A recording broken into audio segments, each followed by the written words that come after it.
And welcome to the Elite Tennis Podcast. I almost said Next Gen Tennis Podcast, but that was the old one. So welcome to the Elite Tennis Podcast. I'm Mike Baugh, and with us tonight we have Kyle LaCroix. Kyle, all the way from Boca Raton, Florida. Kyle, how are you doing today? I'm doing great, Mike. Doing very well. Thanks for having me. So the first time we tried this, we had about an hour or so of technical difficulties. So thank you for rejoining us tonight and taking time out of your Memorial Day evening to join the tennis world, to let me talk to you about tennis, your life, and everything else in between. And you may have had one of the most eventful years. Just what have you not done? You got married. You got a second master's degree. Yeah. You started another company. Where should I stop? Like, what else is there that you need to do? Like, where do you want to start with all that stuff? That's some major things there.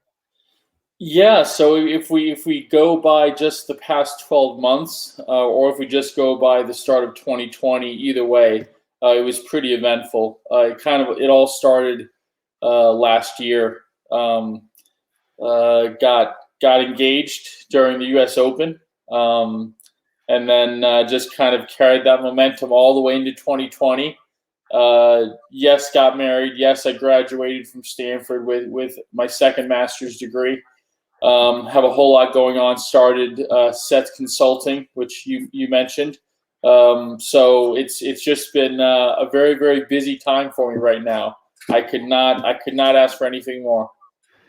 That's awesome. And you and I talk on a regular basis, and you've been doing some webinars yourself. Very involved with the USPTA. Very involved with Ferris State and USPTAU and the education program for tennis pros, and being a tester and all that stuff as well. And then also, you want to explain a little bit about what SETS is, SETS Consulting? Sure. So SETS Consulting, SETS is stands for Specialized Educational Tennis Solutions. And we are simply a consulting firm. We specialize in coach education curriculum, as well as technical consulting and advisement to high-level, high-performance coaches. So we also do the typical club consulting and helping staff out, things like that. But mostly we specialize in high-level, elite performance in player coaching. So what is one of the major aspects of SETS that someone may be looking for? One of the things that you guys really dig into?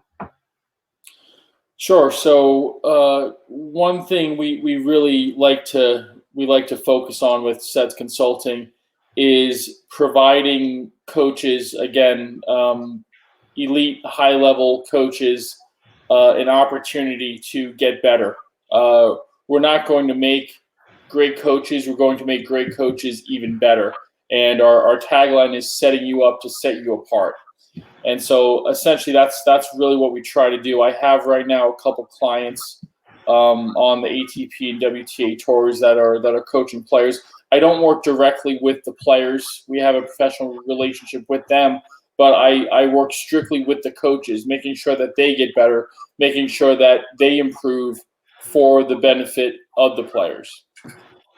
And what is some of the feedback have been so far since you've started this? It's been overwhelming, actually. I've had so much interest. I know I started the company. I launched it on a Monday. That Saturday, I had a podcast. I think 459 people chimed in. So thanks to you putting out some stuff on Facebook. But people have been very interested. I got a lot of feedback afterwards, lots of email. And, I really kind of started the idea last year sometime. I had a dear friend of mine, Julian Alonso. He's a coach on the WTA tour right now, and we've been talking. We've known each other for quite a while, and we have the similar philosophies. But he likes the way that I go about things, and he said something that really struck with me, which is, man, I wish I had you in my corner when I played on the tour. And so, we started talking a little bit more about things, and I helped him out with one of his players, and she started doing really, really well. And so it just kind of snowballed from there, and I have his support and the support of the Spanish Tennis Federation, everything else. So it's been really, really enjoyable to work with Julian and so many other great coaches. And I don't want to get too far away from sets, but I do want to talk a little bit about the second master's degree. And I want to talk about the dichotomy of failure. And, well, I don't want to talk anything about it. I want you to talk about it. Okay. And I want you to explain a little bit about the backstory. And because I had the pleasure and the privilege to have you come and speak at the high school coaches conference here in Florida in December, and great presentation, fabulous feedback. You actually gave a webinar on that. It's on tennisresources.com. So if you're a USPTA pro, you're more than welcome to check out the webinar right now, or not right now. Let's wait until the interview's over now, then go check it out. And then I'm sure you will be more than happy to present that in any other division convention or webinar upcoming too. It was a great presentation. But once you go ahead and set that up and give a little backstory on what happened with that and the failure behind that as well, because I think that was actually very ironic. Yes. So the Loser's Edge it's a research project I did for Stanford University during my master's program, and initially I wanted it to be my master's thesis, and I presented it to my professors, and they loved it, but they said it wasn't going to be accepted because it wasn't along the educational pathway that they had intended for the master's thesis to actually be. So I did all this work, and they pretty much turned it down. Fortunately, I had something in my back pocket, which was a little bit more what they were looking for, which is also a wonderful presentation. However, I was really behind this Loser's Edge, and it really talks about failure and how you can't have success without the failure. So this research project took about 12 months to actually do and finalize. I interviewed 289 professional world-class athletes in, I think, 13 different sports. And the feedback I received from it has been amazing. I got to speak with a lot of athletes, and I simply asked them one question: what was your biggest failure in your professional athletic career? And you think 289 athletes, 13 different sports, different countries, different cultures. You would think that there would be such a wide variety of reasons why they failed. And essentially, it came down to 7 reasons. So failure really comes down to just 7 main reasons why. And I thought that was extremely eye-opening. I started looking more into that. I started investing a lot more time in it. It became my obsession for a good 12 months of my life. I had to call all these athletes, email them, Skype, Zoom, any means of communication you could imagine. I went through a couple different cell phone plans as well. I was on my phone quite a bit. Some of these athletes, they do have an ego, so they had that shield up, and it was tough to kind of get through. But once I was able to build some rapport and create a relationship with them, they were able to open up, and they told me a lot of incredible stories and information. But yeah, 289 world-class athletes and just 7 reasons why we fail. So it's pretty interesting. So not only were they world-class athletes, but can you just not give any names because we want to protect them, but can you just give a little taste of some of the resume behind some of the world-class athletes? Sure. So I happen to have it on my phone here. So 13 different sports, and I interviewed Olympic athletes, professional world-class athletes. It was 145 men and 145 women. That's what it broke down, or excuse me, 144 women.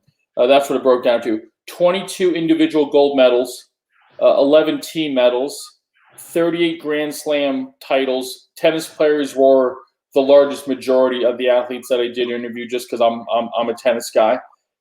7 world record holders in the Olympics, 6 NBA titles, 2 NBA Hall of Famers, 32-time NBA All-Stars, 4 Stanley Cup champions, 3 Super Bowl champions.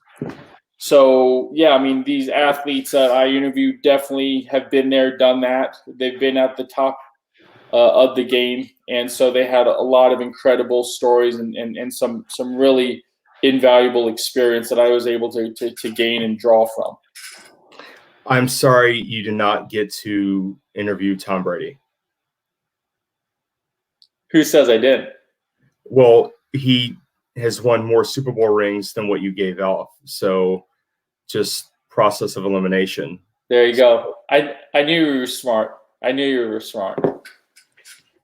So it's a little joke. I'm a Colts fan. Obviously, I drink the Kool-Aid.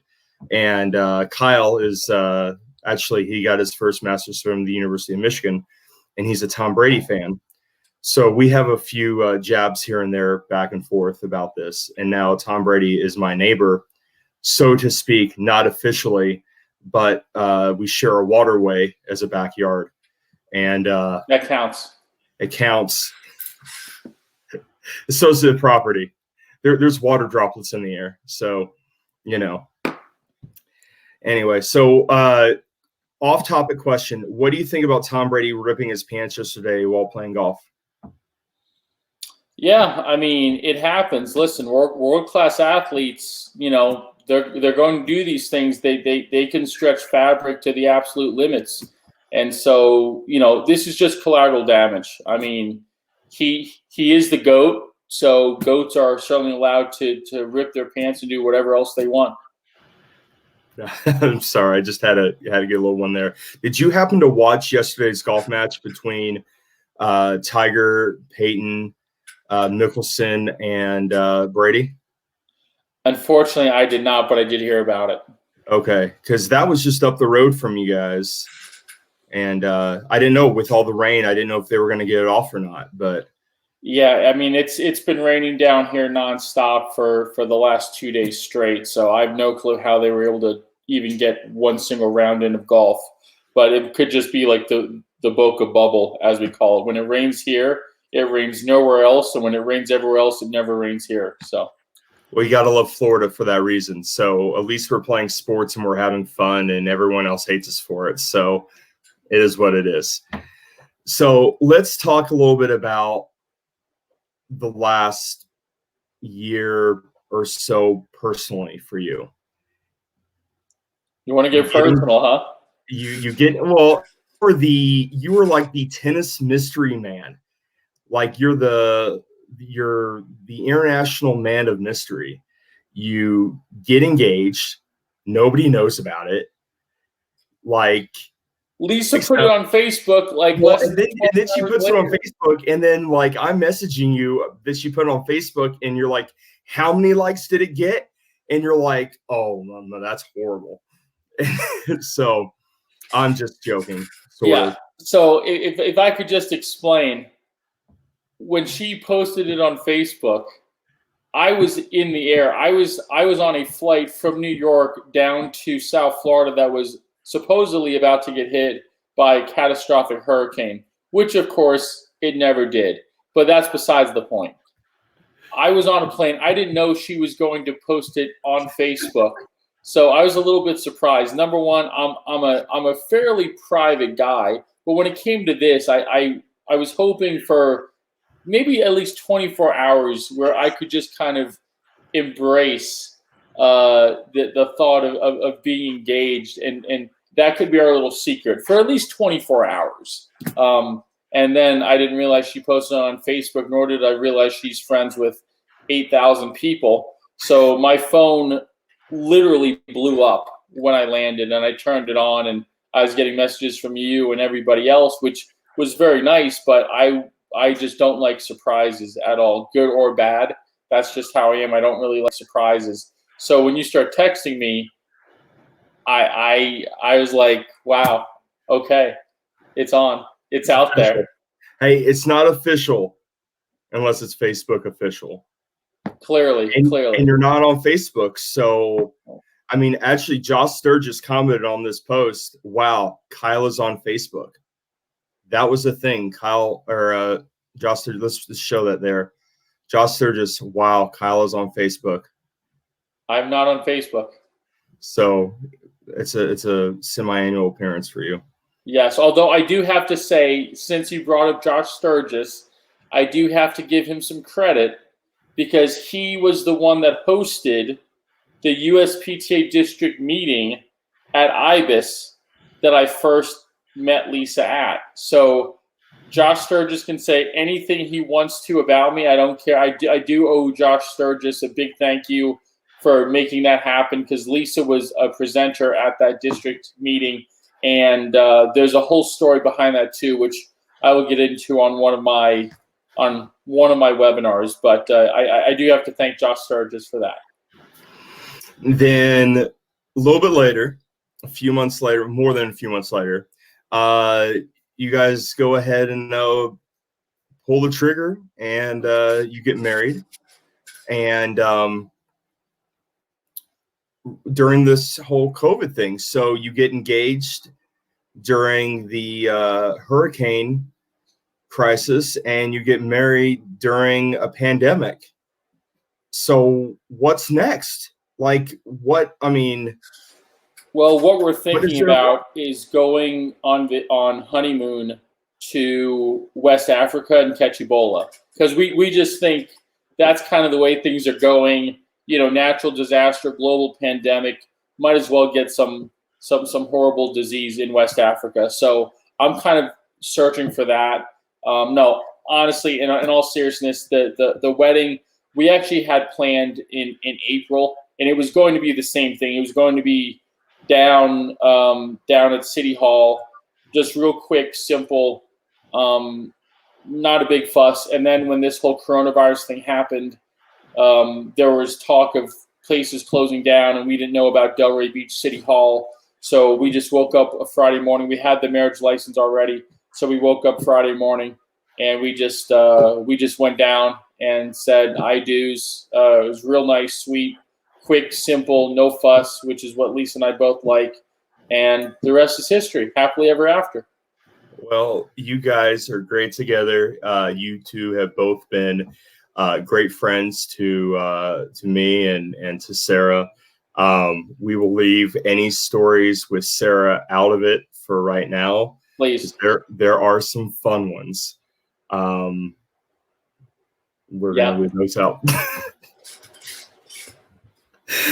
That's enough said for that one. Enough said. Anyway, let's get back to Sets Consulting here. Sure. You have been hosting webinars and interviews with some very great people in the tennis industry. You want to go over some of the interviews that you've been doing so far? Yeah. So, well, I have a couple coming up that I haven't really announced yet, and they're going to be pretty big as well. But I know I did one last week, or I think maybe 2 weeks ago. I should probably remember this, but a lot's happened since then. I did an interview with Lisa Pugliese, LaCroix, my wife, and that actually got quite a bit of attention. She sent it to her whole family, of course, on Facebook, I'm sure. But that was really good. Talked about her organization. Also had a great interview with Cyril Saunier, top 50 ATP touring pros, now a coach in Boca Raton.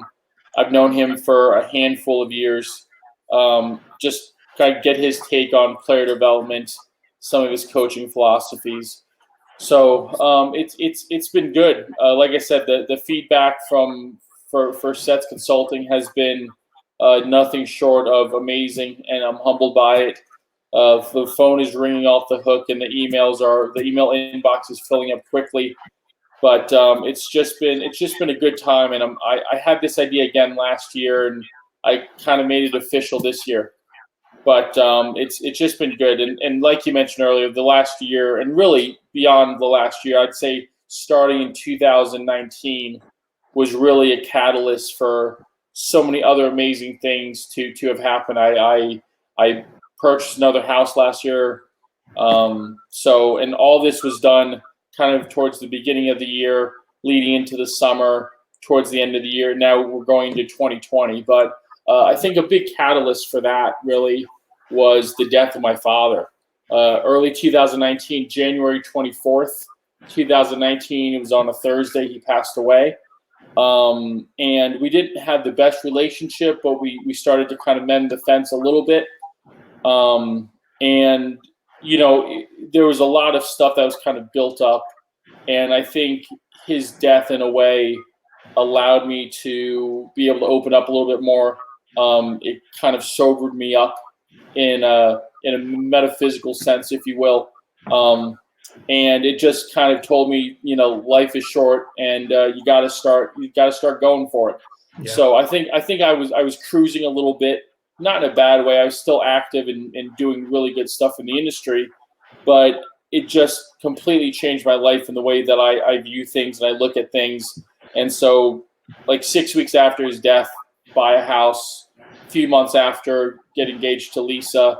A whole bunch of other things happened last year that were really, really amazing. 2019 was, besides my father's passing, was honestly the best year of my life, professionally, personally. There was that one blemish, but I really believe that one blemish was there for a reason. It was able to kind of wake me up, and it was there to, in a way, my father's passing allowed me to live my life a little bit more. So I just feel like that whole 2019, I just took that momentum and I kind of brought it into 2020. So a couple things. If you are interested in Sets Consulting, the website is actually setsconsult.org. It's here on the banner on the bottom of the screen. Nice, Mike. Hey, I'm trying to hook you guys up here. Thank you. And also, we have a couple comments from the viewers. Mark Atkinson from Jacksonville, from the Mal Washington Foundation, says volcano in Hawaii while on honeymoon, or whole on honeymoon. So Mark wants you to experience a volcano while you're on your honeymoon. That's actually a great idea. Big fan of Mark Atkinson. I've never been to Hawaii, and yeah, I mean, hey, why not? You know, I could see a live volcano. Why not? I mean, it totally makes sense. I see there's a comment there from Lisa. She says West Africa, and she says she can't wait. So see, that's what you want, a good attitude, and she's all for it. Actually, in all seriousness, we did talk about it a little bit, and my dream is to actually go to North Africa, to go to Morocco, Libya, Tunisia, Algeria, Egypt, and then even into Iran. But obviously, with the political climate, that's probably not going to happen. But I've always wanted to actually go there. I had a friend that went there a couple of years ago. She has a Italian passport though, so it's a little bit easier for her. But that would be like the dream trip for me, would be North Africa. So you do a little traveling, but you mostly go to Europe. I do. I like Europe. I've been there many times. I've been to just about every country in Europe, but I've been going there the last couple of years. I have a client out there. He lives in Switzerland, and he flies me out and hang out for a week, teach him tennis, get his game better. He's a great student, and just hang out with him. So it's pretty nice. So what is your favorite place to go in Europe? I am somewhat partial to Switzerland. I've probably been there the most. I've been all over. It's a beautiful country, very expensive, but it's a beautiful country. People are great. Scenery is magnificent, but I do have a soft spot for Switzerland. Okay. Do you have any tips when going to visit Switzerland? Like any must-sees, must-dos, any most don'ts? Like anything like don't do this, like stay away from this, or Switzerland's interesting because it's a country in the center of Europe, and they speak multiple languages. So they'll speak German or Swiss German in the north, where Zurich is, and they'll speak French in Geneva. And then they speak Italian in southern Switzerland. There's a state there, or a canton called Ticino, and that's where Lugano is. And Lugano's always where I happen to visit. That's where my client lives. And so they speak Italian there. So you really get kind of the best of Europe in Switzerland. So you can't really go wrong anywhere. If you go to the center of the country, you're going to see the most magnificent mountains you've ever seen. The Swiss Alps are there. It's very postcard and picturesque. But any tips as to what not to do? If you're in northern Switzerland, like where Zurich is, close to the German border, don't be late. Don't talk back to any authority figures. They're nice, but is that personal experience? Not so much personal experience. I just happen to know when you get off the flight from Miami has Swiss has 2 flights every day direct from Miami to Geneva and from Miami to Zurich. 2 flights a day. So when you leave Miami and you land in Zurich the next morning, there's a completely different vibe. Things are a lot more stiff and orderly. And you just want to kind of mind your P's and Q's. There's no hello. Usually when you come to America, they're fairly polite and they say, "Welcome to America. Hello, how are you?" In Switzerland, especially Zurich, it's not so much. It's just, "What are you doing here? How long are you going to be here?" And then you try to small talk, and they don't really like small talk. So they just kind of point to where you're supposed to go, and you go, and I don't question them at all. So, but that's northern Switzerland, Zurich, which is beautiful. But Swiss people are they're known for their precision and their timeliness. So you don't really want to do anything that might offend them. That's good to know. Yeah. That's good tips. Good tips. Don't small talk the Swiss. Yeah. Well, if they're Swiss German, and that's another thing too, Swiss is that German. Okay. Yeah, which is a completely different thing than just German, because the Swiss can speak German, but they also speak Swiss German, and Swiss German is completely different. So all the Swiss can understand German, but not all Germans can understand Swiss German. So it's a completely different language. But like I said, that's mostly in the north. You go south, you're going to be hearing or speaking Italian.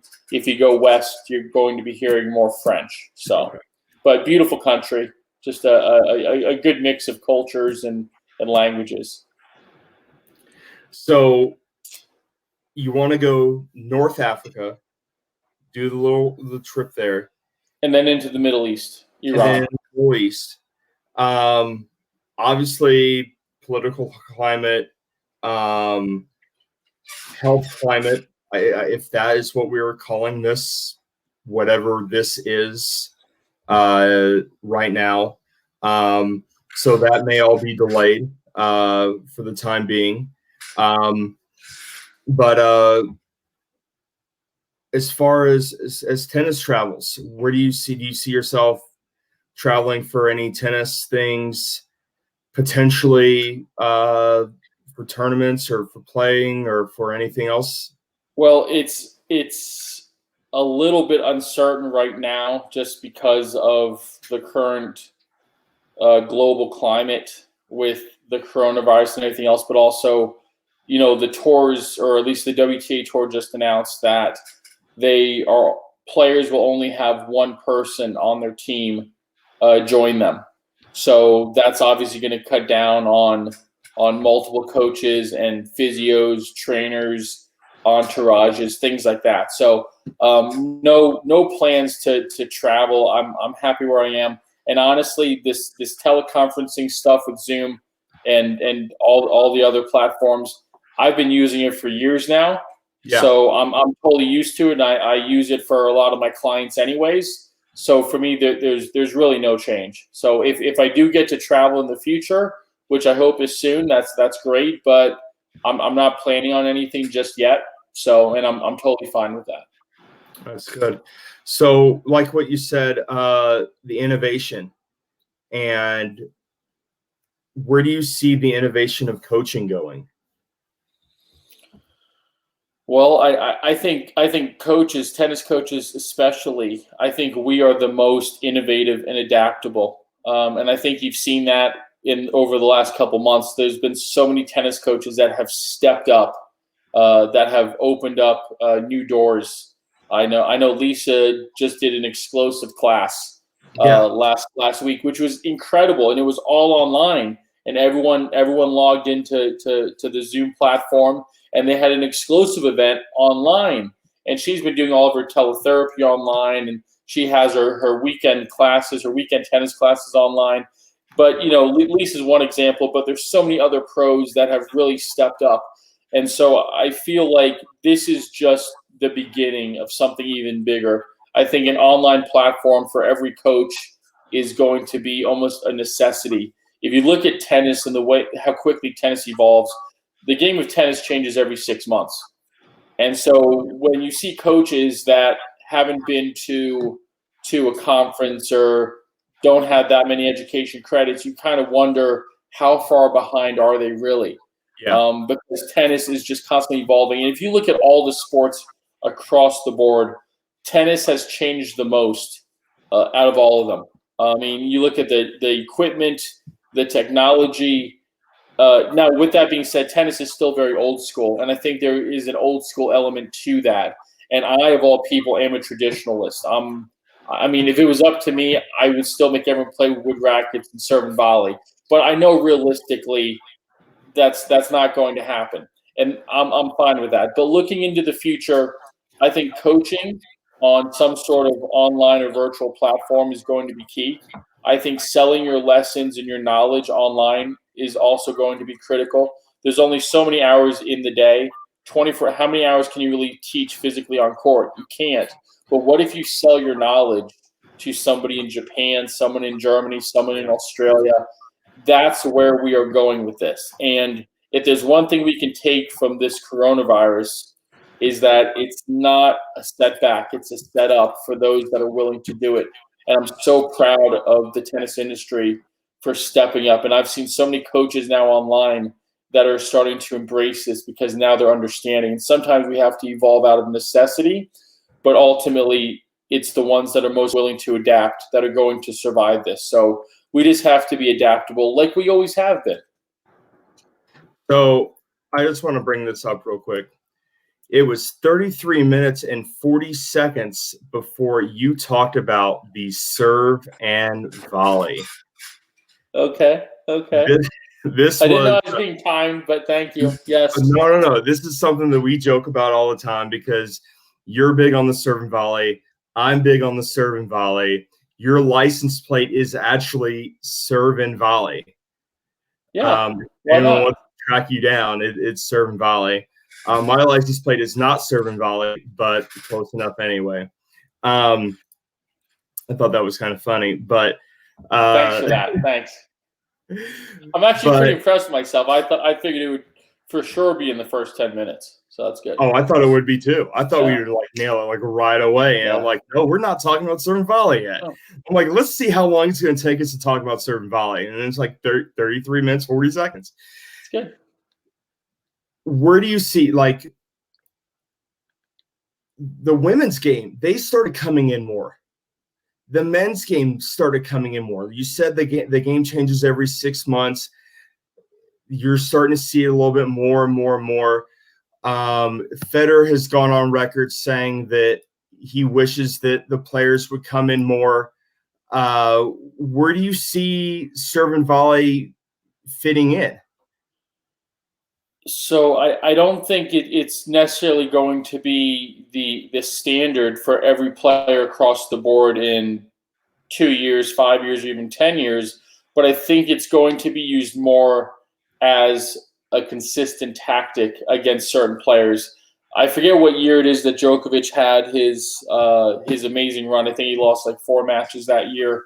But of those 4 matches, I think it was 5 matches he lost. But of those 5 matches, 3 of them he lost to, 3 of them he lost to serve and volleyers, Karlovic and Roger Federer, who used that tactic a lot against Djokovic. And the other 2 matches he lost was to Stan Wawrinka and Andy Murray. And both those players are baseliners. But what happened is, and you can look at the statistics on this, both of those guys started attacking the net way above average than they normally do in their matches. So players are starting to realize that these guys are so good defensively, like Nadal and Djokovic. You're not going to beat them from the baseline. You're just not. If they're faster than you and they're more consistent than you, then playing on the baseline is just going to be an inevitable loss for you. So players are now starting to realize the benefits of coming to the net. Can they do it every time? I discussed this with Brad Gilbert a lot. And serve and volley is a very physical game. But if you use it sparingly as a tactic, if you do it every time, it becomes predictable. But if you use it as a tactic, I think it could really, really work. So, I mean, that's kind of where I stand. But in the future, I'm thinking it's going to be more of a serve and swinging volley. We are now in the age of the great returners, right? Nadal and Djokovic, and they seem to get every single return back, which is good. And what that was is it was a reaction to the serving dominance that we had in the early 2000s, where you had Sampras and Ivanisevic, and then that carried on with Roger Federer. And so tennis is going to kind of go back and forth, and it's going to find its balance. Right now, we're very kind of return heavy. So I think because of the better returns, guys are now going to start to serve a little bit better, and they're going to have to start to attack more. And then that's going to happen for the next few years until we have another return resurgence, and then it's going to be better returners coming up and playing, and they're going to be dominating the game. So it's just that constant ebb and flow of tennis. Now, it's funny that you mentioned the serve and swing volley, because one of my favorite players growing up would do this every once in a while. Big kicks. I'm gonna tell you the play, and I want you to tell me the player. Okay. Big kick serve wide, swing volley to the open court, or swinging forehand volley to the open court. Agassi. Absolutely. Yeah. It's nothing new. You see him play on the ad side all the time, and he goes all the way out wide, closer to the doubles alley. Yeah. Just hits a nice kick serve about out wide. Miles an hour. The guy stretches for it, and then he just comes up, runs, and hits that swinging volley to the open court. That's how he starts the point.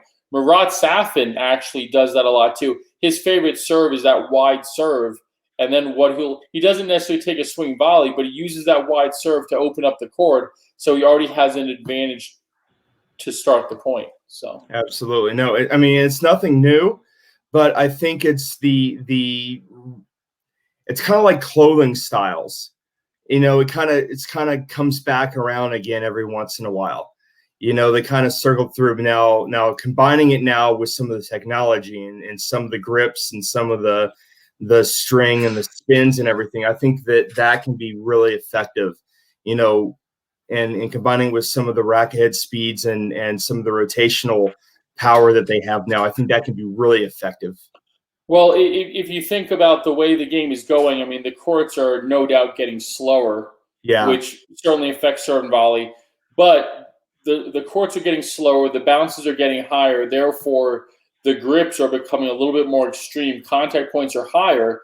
So not all players are going to feel comfortable with a true continental grip if they come up to volley or whatever else. So what's going to happen is their predominant grip will be like a strong semi-Western forehand, and you can hit a swinging volley out of that. So I just think it naturally feeds into that next evolution. Players are getting bigger, grips are becoming a bit more extreme, courts are becoming slower.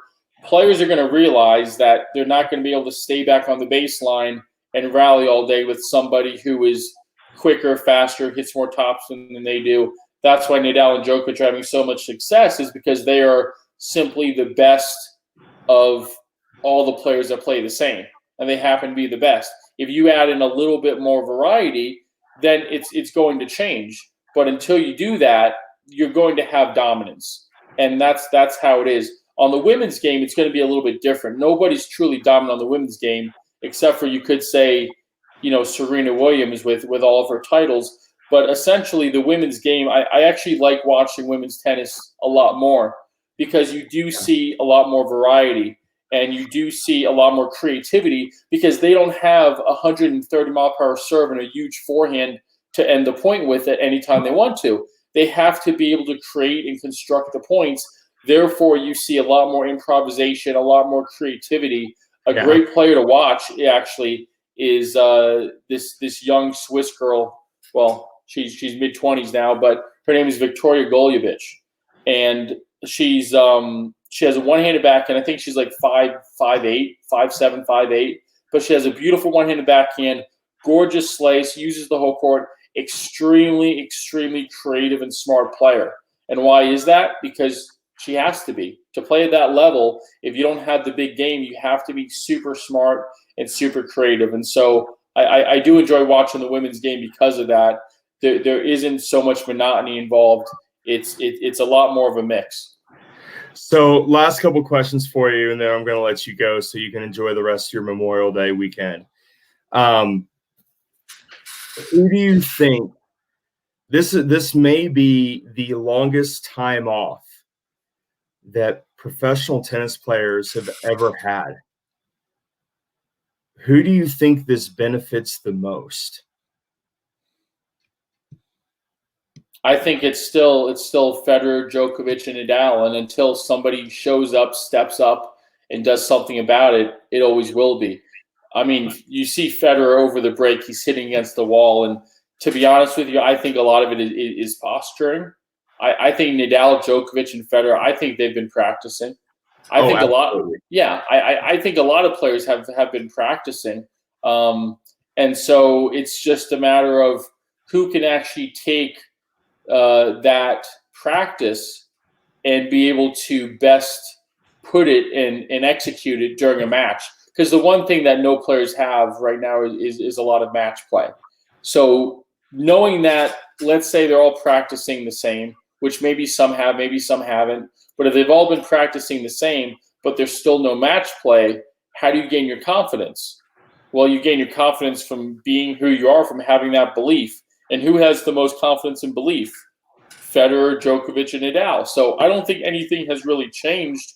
Maybe it will, and I hope so. I really do. But I don't think so at all. I think Nadal, Djokovic, and Federer are still going to be at the top. Absolutely. What about on the women's side? Because we don't want to go without talking about a little bit about the women. I know you just talked about the Swiss player, but I mean, do you think this helps Serena potentially get in shape, a little bit more tennis shape as far as the footwork and the endurance to try to get that Grand Slam that's been eluding her, if there are going to be a Grand Slam, a U.S. Open? Yeah, I mean, I think it's kind of the same for the women's game. I think the top women are still going to have an advantage simply because maybe they've been practicing, maybe they haven't been.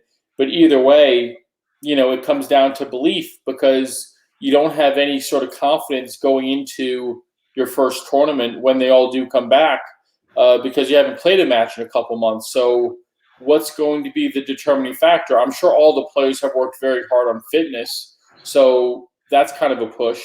Again, it's going to come down to who are the best players, and do they still believe that they are the best players? If so, then, we should kind of see the status quo. That's good. Last thing for you here.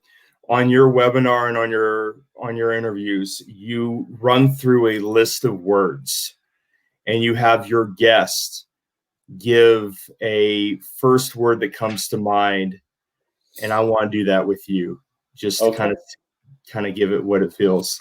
I'm so nervous. these are all kind of tennis words. Okay. The first ones are going to be, and then we're going to kind of go from there. But are you ready? Bring it. Okay. Let. Fault. Love.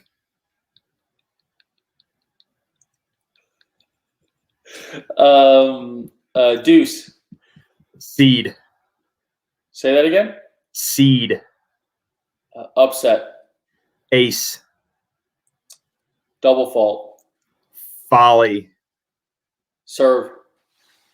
Lob. Overhead smash. Deuce. Love. Grand slam. Rod Laver. Porsche. The greatest. Oaks. Amazing place. Michigan. Cold, but University of Michigan's great. All right. Well, that's all I've got for you, Kyle. Thank you so much for everything. Thank you for redoing this time with me tonight. And once again, if you guys want to check out Kyle LaCroix and Sets Consulting, it is setsconsult.org.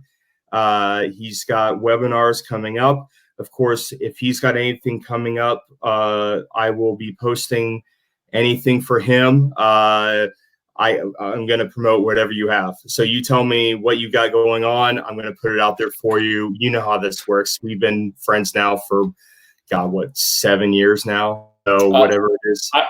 I was a groomsman at your wedding. So you were, I wasn't going to say that, but yeah, you were a groomsman at my wedding. Yes. And by the way, before we end, I want to congratulate you on joining the Volkswagen family. Oh, thank you. The purchase of your new car, I can't tell you how happy I am. It's a great looking car. You're going to love it. So much more storage space. And I see the smile it brings to your face. Welcome to my life every day. I have so much more rooms for my balls. That's low hanging fruit. No. I told you what the conversation was, right?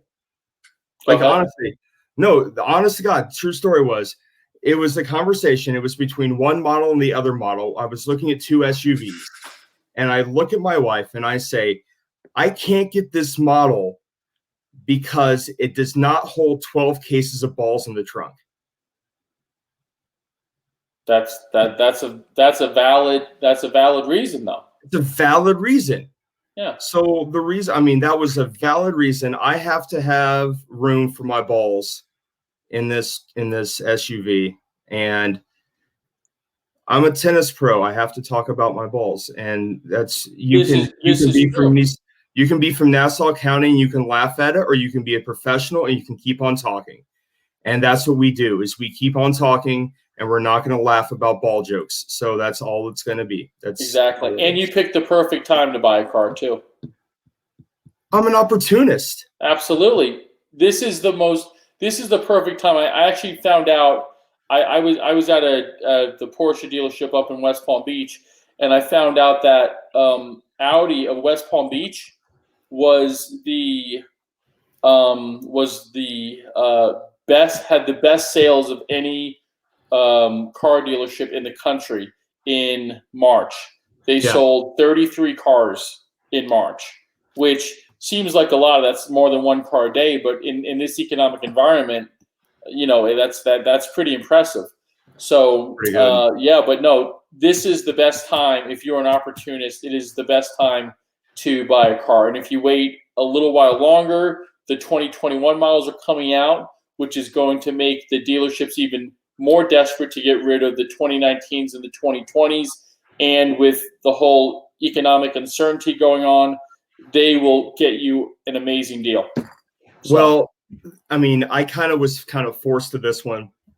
A little backstory. I know we said we're signing off, but my Kia that I've had, if anyone has seen me around, I had a 2009 Kia that I bought with brand new. I was actually on Memorial Day in 2009. So Memorial Day 2009, so exactly a year ago, I was driving my Ford Explorer, and somebody drove through a red light and totaled my Ford Explorer. So about a week later, I bought this Kia Spectra. Didn't want it, but that's what pretty much the dealer said the bank said I could buy. The bank that I got it from was not very kind to me on the interest rate, but being someone that was just out of college and needed a car, having 2 full-time jobs of being a biochemist and a tennis pro, I needed a car to get me from A to B. Having a son who was 3 years old at the time, had to have a car for him and had to have a car to get me to where I needed to go. So I was still playing tennis and trying to play tennis at a high level then. So I was kind of stuck between a rock and a hard place, and not a very good time, but that's what it was. So 242,000 miles later in that Kia Spectra, it said goodbye last week, and there's no shame in that, though. I mean, that thing paid for itself.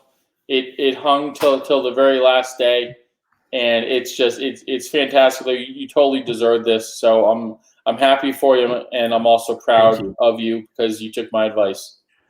I took your advice, and you were a sounding board on how should I talk to my wife about taking the better choice.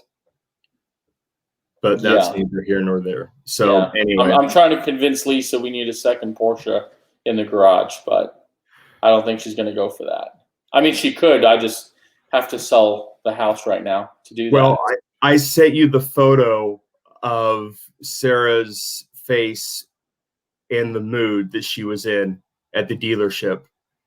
So I'm no help to you because I thought I would be single right now. Yeah. Well, I told Lisa, a racing yellow Porsche. That would be complimentary. Well, not only that, but a Porsche GT3. They don't really lose their value that much. Porsche does a really good job of holding its value, and so I'm trying to convince her of a racing yellow GT3, and I don't think she's having it. But I told her, listen, we sell the house, I can get one, we'll have some money left over. And she says, yes, but I won't have a house to live in. And I said, yes, but guess what? You can't drive this house. You can drive the GT3. So why not? I mean, I can take out the back seats. There's enough room for like one person to lay down. I mean, we can just live out of that. It's fine. Is Lisa watching right now by any chance? She probably is. Or maybe she logged off. I'm not sure, but. Well, I hope she can see the bottom of the screen right now. Lisa, let Kyle get the GT3. You can't drive the house. Yeah, she's out here in the dining room. So you can't drive the house, Lisa. You can't drive the house. Yeah, exactly. See, I mean, that's what people say. That's the biggest thing with people that don't understand cars. They're like, oh, for that much money, you could buy a house. Well, yeah, but you can't drive your house. You can't have that much fun. You just can't. So why not? You can't drive the house. Yeah, exactly. So at least have some fun, man. Life is short. So that's we're gonna end on that. We're gonna end on that quote. You can't drive the house. We're gonna end on that. You can't drive. Love it. Hashtag it. Do whatever you need to do. We're going to end on that right there. That's great. That's a great one to end on. Kyle, thanks again. Once again, you can find Kyle at the Oaks. You can find him in Boca. You can find him in Alistair McCall's new book. You can find him page 60. Page 60. You can probably find him at the store. Look up. He's 6'7", even bigger heart. At least that's what his Twitter bio says. Anyway, Kyle, thanks again. Tennis Tycoon, Sets Consulting on Twitter. You won't find him on Facebook because he's smarter than all the rest of us. And Kyle, thanks again. Appreciate it. Everyone else, be sure to like, share, and subscribe. I hope you all have a great rest of your Memorial Day evening, and hopefully we see you all soon. Take care, guys.